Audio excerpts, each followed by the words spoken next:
Solo levelling episode number 2। हमने देखा कि जिन्हों ने सभी आइस वुल्फ को खत्म कर दिया था और उनकी लाशें यहाँ वहाँ पड़ी हुई थी। फिर जिन्हों अपनी पावर से सभी आइस वुल्फ की शैडो को जिंदा कर देता है और उनको अपनी फौज में शामिल कर लेता है। दूसरी तरफ हम व्हाइट टाइगर गिल्ड के लीडर बेक को देखते हैं। तब आहान कहता है रेड गेट को आकर 3 घंटे हो चुके हैं, इसका मतलब गेट के उस तरफ 3 दिन बीत चुके होंगे। बेक कहता है पता नहीं गेट के उस पार क्या हो रहा होगा। तब डोंगसो कहता है लगता है सॉन जिन्हों अब तक मारा जा चुका होगा, इसका मतलब मेरा आना यहाँ वेस्ट हो गया। लेकिन एक मिनट, सॉन्ग जिन्हों तो व्हाइट टाइगर गिल्ड का मेंबर ही नहीं था, तो फिर वो इस गेट के अंदर गया ही क्यों? इस पर आहान कहता है वो मेरा दोस्त है और वो सी लेवल गेट में जाना चाहता था और इसीलिए मैंने उसे यहाँ बुलाया था। और तभी डांसुक उसका गला पकड़ लेता है और कहता है तुम्हें क्या लगा मैं ये बात सुनकर खुश हो जाऊंगा? और मैं जानता हूँ कि तुम्हें नई चीजें पसंद है। और तभी बेक डांगसो का हाथ पकड़ लेता है और कहता है उसे छोड़ो। डांगसो कहता है तुम तो एक छोटे से देश के गिल्ड मास्टर हो और तुम मुझे धमका रहे हो। इन दोनों की पावर्स बहुत ज्यादा थी, जिन्हें देखकर आहान कहता है ये दोनों एस रैंक हंटर्स है और अगर इन्होंने आपस में ही लड़ाई शुरू कर दी तो यहाँ पर बहुत बड़ी तबाही होगी।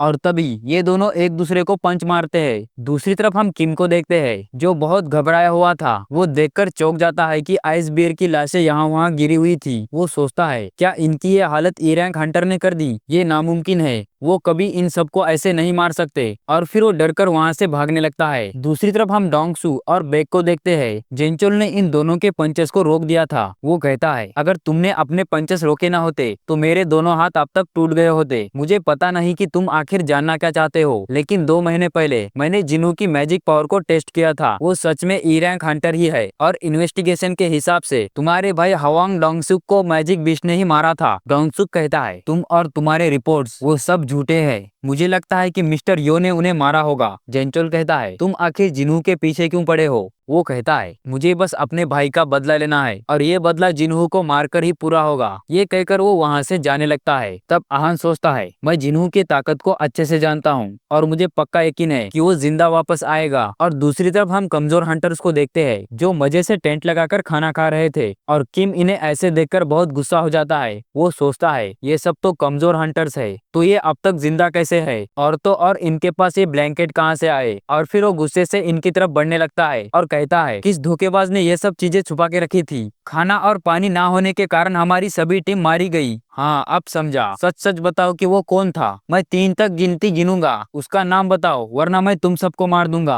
और फिर वो 3 की गिनती कर कर उन पर हमला करने जाता है और तभी जिन्हों आकर उसे एक ही वार में दूर फेंक देता है। वो कहता है तुमने अपने ही टीममेट को मरवा दिया और तो और तुमने हमें भी मुश्किल में डाल दिया, तो चलो बाहर आ जाओ, तुम अपने स्ट्रॉन्ग प्रेजेंस को मुझसे छुपा नहीं सकते। और तभी हम बहुत सारे आइस डिमन एल्फ को देखते हैं और उनका बॉस भी वहां पर पहुंच चुका था। वो कहता है इस कचरे के ढेर में कोई तो काम का बंदा मिला। जिन्हों कहता है तुम्हें लगता है कि हम सब कचरा है? जिन्हों पता नहीं कैसे लेकिन वो एल्फ की भाषा बोल पा रहा था और ये बात सुनकर बॉस भी काफी सरप्राइज हो जाता है। जिन्हों को भी कुछ समझ नहीं आ रहा था कि वो इनकी भाषा बोल कैसे पा रहा था। वो सोचता है कि ये सब सिस्टम ने किया होगा। बॉस कहता है मेरे इस आदमी ने कहा कि तुम में से एक आदमी बहुत ताकतवर है और ये उससे लड़ना चाहता है। और तभी जिन्हों उसकी गर्दन ही काट देता है, जिसे देखकर बॉस भी काफी शॉक हो जाता है। जिन्हों तेजी से बॉस पर अटैक करने जाता है लेकिन वो किसी तरह बच जाता है। बॉस कहता है तुम तो सच में पावरफुल हो, तुम्हें देखकर लगता है कि तुम इंसान तो नहीं हो सकते, तो फिर तुम इन इंसानों के बीच क्यों रह रहे हो? अच्छा तो तुम्हें खुद भी पता नहीं है कि तुम कौन हो? हमें भी वो हमेशा आवाज सुनाई देती है। वो कहती है कि सभी इंसानों को खत्म कर दो, लेकिन जब मैं तुमसे मिला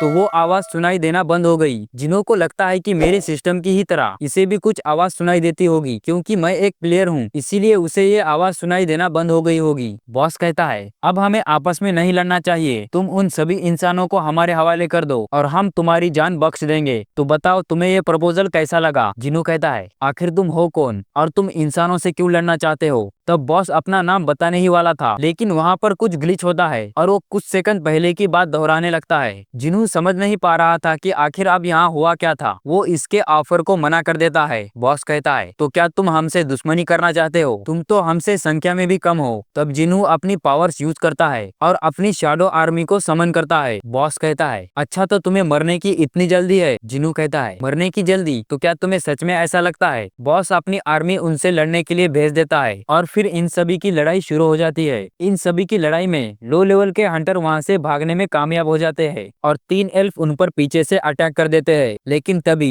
जिनू तेजी से आकर उन एरो को पकड़ लेता है और उन तीनों को खत्म कर देता है। वो कहता है मेरे सोल्जर ज्यादा देर तक टिक नहीं पाएंगे और उनका बॉस मुझसे भी ज्यादा ताकतवर लग रहा है। मैं इग्रिस के साथ मिलकर भी इसे हरा नहीं पाऊंगा। रेगुलर सोल्जर इस लड़ाई को खत्म नहीं कर पाएंगे। मुझे ताकतवर कॉम्बैट पावर चाहिए। तब बॉस कहता है मेरा नाम है बारूको, तुम्हारा नाम क्या है? तब जिन्हू उसे अपना नाम बताता है और फिर ये दोनों एक दूसरे पर तेजी से हमला करना शुरू कर देते हैं। जिन्हू अपने डैगर से बॉस को मारने की कोशिश करता है लेकिन बॉस उसे एक किक मारकर दूर फेंक देता है। तभी जिन्हू के सोल्जर बॉस पर मैजिक से हमला कर देते हैं। दूसरी तरफ किम भी जाग चुका था। वो अपनी तलवार लेकर जिन्हू को मारने के लिए आगे बढ़ता है। बॉस को भी इस हमले का ज्यादा कुछ फर्क नहीं पड़ता। वो भी अपनी पावर से जिन्हू को मारने के लिए आगे बढ़ता है और तभी जिन्हू एक बड़ा सा धमाका करता है और वहाँ पर धूल होने की वजह से बॉस को कुछ दिखाई नहीं देता। और तब हम देखते हैं एक बड़े से शैडो मॉन्स्टर को जिन्हू ने इग्रिस की मदद से किम को उसी टाइम पर मार दिया था और फिर उसके मरते ही उसने उसके शैडो को जिंदा कर दिया था जो दिखने में भी काफी पावरफुल लग रहा था। वो उस शैडो को आयरन नाम देता है। बारका और आयरन की लड़ाई शुरू हो जाती है। आयरन बॉस को कड़ी टक्कर देने लगता है। बॉस कहता है तुम ताकतवर तो हो लेकिन तुम स्लो हो। दूसरी तरफ सॉन्ग कहती है हे जिन, क्या इंसानों की लड़ाई ऐसी होती है? तो फिर मैं एक हंटर कैसे बन पाऊंगी? हाइजिन कहती है मैंने भी ऐसी लड़ाई आज तक नहीं देखी। बारूका कहता है ये अकेला मुझे हरा नहीं सकता, तो तुम दोनों एक साथ आकर मुझसे लड़ो। और फिर ये दोनों एक साथ मिलकर बारूका पर अटैक करने लगते हैं लेकिन बारूका अकेले ही इन दोनों पर भारी पड़ने लगता है। बारूका आयरन पर अटैक करने जाता है और तभी जिन्हू पीछे से आकर बारूका को घायल कर देता है। बारूका कहता है तुमने मुझे कम समझने की बहुत बड़ी गलती कर दी। जिन्हू कहता है तुम सच में बहुत ताकतवर हो लेकिन तुम्हारे आदमी कमजोर है। और वो देखता है कि उसकी सभी आर्मी खत्म हो चुकी थी। बारूका कहता है अगर मैंने तुम्हें खत्म कर दिया तो तुम्हारी आर्मी भी खत्म हो जाएगी।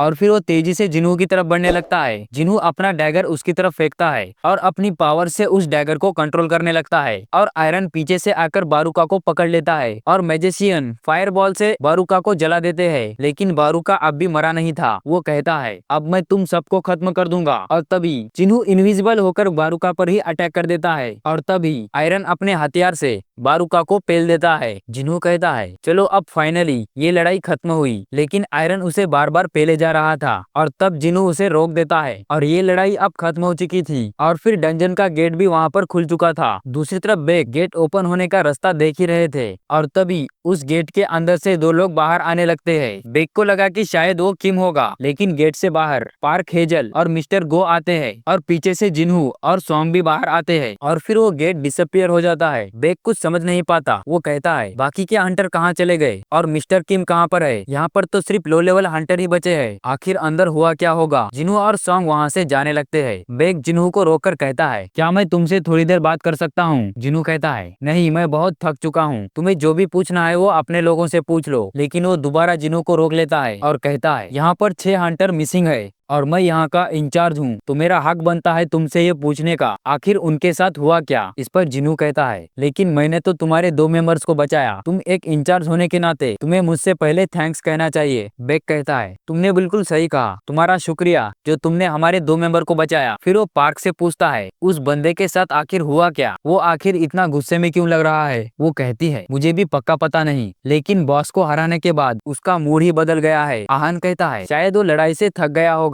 और मुझे पता है कि वो बुरा लड़का नहीं है। बेक कहता है तुम उसे एक बार गिल्ट में लेकर आओ, मुझे उससे बात करनी है। थोड़ी देर बाद जिन्हू सॉन्ग को उसके घर पे छोड़ देता है। सॉन्ग जिन्हू को इस लड़ाई में देखकर इम्प्रेस हो चुकी थी, इसीलिए वो उसे नाम से बुलाती है और शर्माते हुए कहती है तो बाद में मिलते हैं। फिर सुबह के तकरीबन 4 बज चुके थे और जिन्हू बस उस बॉस का हथियार ही लाने में कामयाब हुआ था। तब हम एक फ्लैशबैक का सीन देखते हैं क्योंकि जिन्हू ने उस बॉस के शैडो को एक्सट्रैक्ट करने की कोशिश की थी लेकिन वो ऐसा कर नहीं पाया क्योंकि इन दोनों के पावर्स में बहुत ज्यादा गैप था। अगले सीन में जिन्हू मुंह हाथ धो रहा हुआ होता है और तभी जिना कहती है अगर तुम नहीं आ रहे हो तो मैं तुम्हारा ब्रेकफास्ट खा लूंगी। फिर अगली सुबह हम जिन्हो को देखते हैं। जिन्हो कहता है हमें रास्ते में किसी को पिकअप करना होगा। तब हम देखते हैं कि वो कोई और ना होकर हान ही थी। तब जिन्हो उससे कहता है क्या तुम रात को अच्छे से सो भी पाई थी? तो सुबह के 4 बज चुके थे तो मैं भी अच्छे से सो नहीं पाया। इन दोनों की बातें सुनकर जिना सोचने लगता है कहीं इन दोनों के बीच में वो तो नहीं चल रहा, तो इसका मतलब इन दोनों ने रात साथ में बिताई थी। और फिर इसी के साथ ये एपिसोड यहीं खत्म हो जाता है।